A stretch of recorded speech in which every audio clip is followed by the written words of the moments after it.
Hi ಸ್ನೇಹಿತರೆ, ಎಲ್ಲರಿಗೂ ನಮಸ್ಕಾರ. LSG-GT ಮ್ಯಾಚ್ ಬಳಿಕ ಪಾಯಿಂಟ್ಸ್ ಟೇಬಲ್ ಯಾವ ರೀತಿಯಾಗಿದೆ ಗೊತ್ತಾ? RCB ಯಾವ ಸ್ಥಾನದಲ್ಲಿ ಇದೆ, ಇದರೆಲ್ಲದರ ಬಗ್ಗೆ ಇವತ್ತಿನ ಈ ವಿಡಿಯೋದಲ್ಲಿ ನಿಮ್ಗೆ ಕಂಪ್ಲೀಟ್ ಆಗಿ ತಿಳಿಸ್ಕೊಡ್ತಾ ಹೋಗ್ತೀನಿ. ಅದಕ್ಕಿಂತ ಮುಂಚಿತವಾಗಿ ಚಾನಲ್ಗೆ ಸಬ್ಸ್ಕ್ರೈಬ್ ಮಾಡ್ಕೊಂಡಿಲ್ಲ ಅಂತ ಹೇಳಿದ್ರೆ ಈ ಕೂಡಲೇ ಚಾನಲ್ ಒಂದು ಸಬ್ಸ್ಕ್ರೈಬ್ ಮಾಡ್ಕೊಳ್ಳಿ, ಹಾಗೂ ವಿಡಿಯೋಗೆ ಬಂದು ತಪ್ಪದೆ ಲೈಕ್ ಮಾಡಿ, ಹಾಗೂ ಈ ವಿಡಿಯೋನ ಕೊನೆವರೆಗೂ ನೋಡಿ. ಮೊದಲು ಬ್ಯಾಟಿಂಗ್ ಮಾಡಿದಂತ LSG ಕಡೆ ಅದ್ಭುತವಾದ ಇನ್ನಿಂಗ್ಸ್ ಬಂತು. ಮೊದಲ ಇನ್ನಿಂಗ್ಸ್ ನಲ್ಲಿ ಏಡಮ್ ಮಕ್ರಮ್ ಅವರು ಆಡಿದಂತ 24 ಬಾಲ್ಗಳಲ್ಲಿ 36 ರನ್ ಗಳಿಸಿ ಸಾಯಿ ಕಿಶೋರ್ ಅವರಿಗೆ ಔಟ್ ಆದ್ರು. ಒಳ್ಳೆ ಇನ್ನಿಂಗ್ಸ್ ಕೂಡ ಏಡಮ್ ಮಕ್ರಮ್ ಅವರು ಆಡಿದ್ರು. ಇನ್ನು ಮಿಚೆಲ್ ಮಾರ್ಷ್ ಅವರು ಧ್ವಂಸ ಕೂಡ ಮಾಡಿದ್ರು. ಆಡಿದಂತ 64 ಬಾಲ್ಗಳಲ್ಲಿ 117 ರನ್ ಕಲೆಯಕ್ಕೆ ಅರ್ಷಾದ್ ಖಾನ್ ಅವರಿಗೆ ಔಟ್ ಆದ್ರು. ಆಲ್ಸೋ 8 6 ಹಾಗೂ 10 4 ಕೂಡ ಮಿಚೆಲ್ ಮಾರ್ಷ್ ಅವರ ಬ್ಯಾಟಿಂಗ್ ನಿಂದ ಬಂತು. ಮೊದಲ ಇನ್ನಿಂಗ್ಸ್ ನಲ್ಲಿ LSG ಪರ ಅದ್ಭುತವಾಗಿ ಆಡಿದ್ರು ಮಿಚೆಲ್ ಮಾರ್ಷ್ ಅವರು. ಇನ್ನು ನಿಕ್ಲಸ್ ಪೂರನ್ ಅವರು ಕೂಡ ಸೂಪರ್ ಆಗಿ ಆಡಿದ್ರು. ಆಡಿದಂತ 27 ಬಾಲ್ಗಳಲ್ಲಿ 56 ರನ್ ಗಳಿಸಿ ನಾಟ್ಔಟ್ ಆಗಿ ಕೂಡ ಉಳಿದ್ರು. ಇನ್ನು ರಿಷಬ್ ಪಂತ್ ಅವರು ಕೂಡ ಸೂಪರ್ ಆಗಿ ಆಡಿದ್ರು. ಲಾಸ್ಟ್ ಮೂಮೆಂಟ್ ನಲ್ಲಿ ಆಡಿದಂತ 6 ಬಾಲ್ಗಳಲ್ಲಿ 16 ರನ್ ಗಳಿಸಿ ನಾಟ್ಔಟ್ ಆಗಿ ಕೂಡ ಉಳಿದ್ರು. ಆಲ್ಸೋ 2 6 ಕೂಡ ರಿಷಬ್ ಪಂತ್ ಅವರ ಬ್ಯಾಟಿಂಗ್ ನಿಂದ ಬಂತು. ಮೊದಲ ಇನ್ನಿಂಗ್ಸ್ ನಲ್ಲಿ LSG ಅದ್ಭುತವಾದ ಲೈ ಕಂಡುಕೊಂಡಿತ್ತು.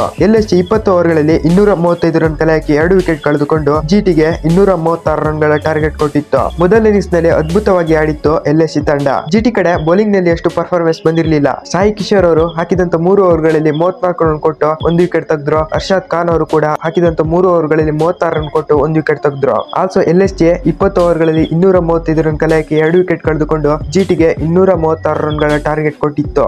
ನಂತರ ಚೇಸ್ ಮಾಡಲು ಬಂದ GT ಕಡೆ ಅಷ್ಟು ಒಳ್ಳೆ ಪರ್ಫಾರ್ಮೆನ್ಸ್ ಕೂಡ ಯಾರಿಂದನೂ ಕೂಡ ಬಂದಿರಲಿಲ್ಲ. ಟಾಪ್ ಆರ್ಡರ್ ನಲ್ಲಿ ಬಂದಂತ ಸಾಯಿ ಸುದರ್ಶನ್ ಅವರು ಆಡಿದಂತ 16 ಬಾಲ್ಗಳಲ್ಲಿ 21 ರನ್ ಗಳಿಸಿ ಔಟ್ ಆದ್ರು. ಇನ್ನು ಕ್ಯಾಪ್ಟನ್ ಗಿಲ್ ಅವರು ಆಡಿದಂತ 20 ಬಾಲ್ಗಳಲ್ಲಿ 35 ರನ್ ಗಳಿಸಿ ಆವೇಶ್ ಖಾನ್ ಅವರಿಗೆ ಔಟ್ ಆದ್ರು. ಓಪನಿಂಗ್ ನಲ್ಲಿ ಗಿಲ್ ಹಾಗೂ ಸಾಯಿ ಸುದರ್ಶನ್ ಅವರ ಕಡೆಯಿಂದ ಯಾವುದೇ ಪರ್ಫಾರ್ಮೆನ್ಸ್ ಕೂಡ ಬಂದಿರಲಿಲ್ಲ.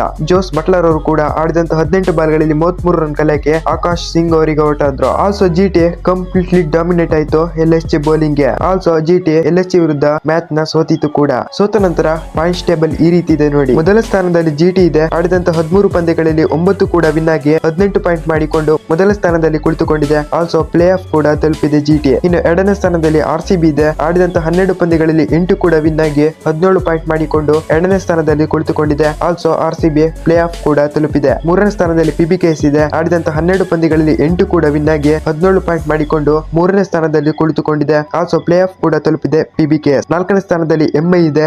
ಆಡಿದಂತ 13 ಪಂದ್ಯಗಳಲ್ಲಿ 8 ಕೂಡ ವಿನ್ ಆಗಿ 16 ಪಾಯಿಂಟ್ ಮಾಡಿಕೊಂಡು 4ನೇ ಸ್ಥಾನದಲ್ಲಿ ಕುಳಿತುಕೊಂಡಿದೆ MI. ಆಲ್ಸೋ ಪ್ಲೇ ಆಫ್ ಕೂಡ ತಲುಪಿದೆ MI. ಇದು GT ಸೋತ ನಂತರ ಆದಂತ ಬದಲಾವಣೆ ಆಗಿತ್ತು ಪಾಯಿಂಟ್ಸ್ ಟೇಬಲ್ ನಲ್ಲಿ. ಈ ಪಾಯಿಂಟ್ಸ್ ಟೇಬಲ್ ಬಗ್ಗೆ ನಿಮ್ಗೆ ಅನಿಸುತ್ತೆ ಅಂತ ತಪ್ಪದೆ ಕಾಮೆಂಟ್ ನಲ್ಲಿ ತಿಳಿಸಿ.